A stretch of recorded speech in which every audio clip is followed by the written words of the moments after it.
Hello friends, welcome to study together for exams में। आज मैं आपसे बात करने वाली हूँ सीटेट पेपर 2 या पेपर 1। जो भी आप लैंग्वेज चुनते हैं यानी लैंग्वेज 2, आपको क्या चुनना चाहिए। लैंग्वेज 1 में तो अधिकतर लोग हिंदी ही प्रेफर करते हैं, लेकिन लैंग्वेज 2 में आपको इंग्लिश चुनना चाहिए या संस्कृत चुनना चाहिए। ये डिपेंड करता है कि आप किस मीडियम से पढ़े हुए हैं, आप इंग्लिश में कंफर्टेबल हैं या नहीं हैं। अगर मैं अपनी बात करूँ तो मैं हिंदी मीडियम से पढ़ी हुई हूँ, तो मैं इंग्लिश में उतना कंफर्टेबल नहीं थी, तो मैंने संस्कृत चुना था। एक दोस्त थी मेरी, वो सजेशन दी कि संस्कृत से डरो नहीं, एक बार संस्कृत को आप क्वेश्चन करके देखो, आपसे क्वेश्चन सॉल्व होंगे, वो भी आसानी से सॉल्व होंगे, तो आप संस्कृत चुनो। तो मैंने सचमुच संस्कृत ही लैंग्वेज 2 में लिया था, और लैंग्वेज 2 में मुझे पढ़ने की ज़रूरत ही नहीं पड़ी।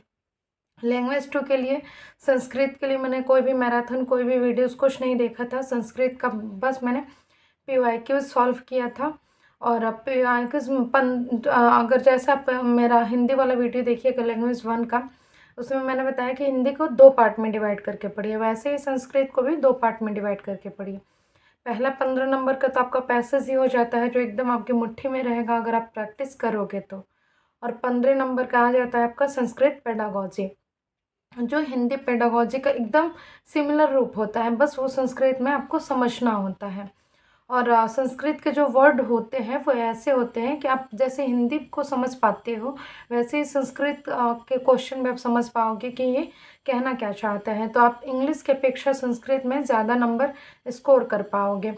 तो आप तो जो प्रैक्टिस अगर आप पीवाईक्यूज़ का करोगे तो 15 नंबर आपका जो पैसेज है वो हमेशा हमेशा के लिए आपका हो जाएगा, आप उसमें डरने की कोई बात नहीं है। और जो 15 नंबर का जो पेडागॉजी है, तो जब आप हिंदी पेडागॉजी पढ़ोगे, आपका उसी से संस्कृत पेडागॉजी भी कवर हो जाएगा।